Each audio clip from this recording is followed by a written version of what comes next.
Phone করে check করে আমাকে দাবরানি খাচ্ছে, আমাকে বলছে একটু কথা বলুন না, কি প্রোডাক্ট দিতে হবে স্যার বলুন না, আমি পুরী চলে যাবো।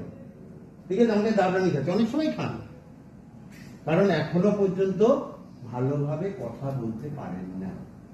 কেন পারবেন? কাঠের চালে রান্না করা গঙ্গাসাগরের একটা বাড়ির মেয়ে, একটা বাড়ির বউ, বাট আজকে এখানে প্রেজেন্ট কি জন্য? 50,000 টাকা ইনকাম করার জন্য, তাই তো?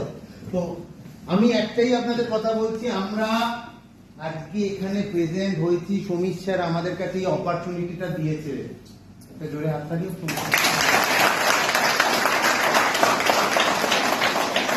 তিনি চাইছেন আমরা এখান থেকে কিছু করি, তিনি চাইছেন আমরা এখান থেকে কিছু করি, বাট আমরা করার মতো জায়গায় আছি তো? এটা মনের মধ্যে নেই তো যে 3 ঘন্টা আবার এখানে বসে থাকতে হবে, আবার এই শুনতে হবে, আবার বকবকানি শুনতে হবে, কখন এখান থেকে বেরোবো, বেরিয়ে যাবো একটু সমুদ্রের ধারে, এটা নেই তো? মাথায় রাখবেন, আজকে সমীর স্যার এই হোটেলটা এনে রেখেছেন, কেউ একা এসছেন, কেউ ফ্যামিলিতে নিয়ে এসছেন। হ্যাঁ, একবারে আপনি আপনার 4 হুইলারে আপনার ফ্যামিলিতে নিয়ে এরকম একটা হোটেলে আসতে পারেন না? পারেন না? যদি আপনার ইনকামটা 50,000 হয়, পারেন তো?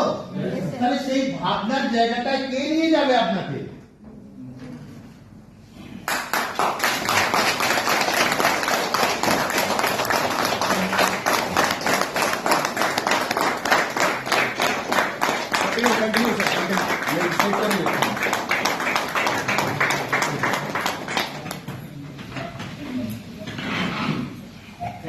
আমাদের আগে রেডি আছে, স্যারেরা পরশুদিন রাত্রে এসে এখান থেকে রেডি আছে। কি জন্য? আমরা কাল রাত্রি 12টার সময় স্যার আমায় ফোন করতে, স্যার প্রোগ্রাম শিডিউল কি হলো, কখন প্রোগ্রাম স্টার্ট হবে, কি হবে কি না হবে। মানে ব্যাপারটা হচ্ছে ওনাদের মাথার যন্ত্রণা বা মাথা ব্যথা অনেক বেশি। কাদের জন্য? আমাদের জন্য।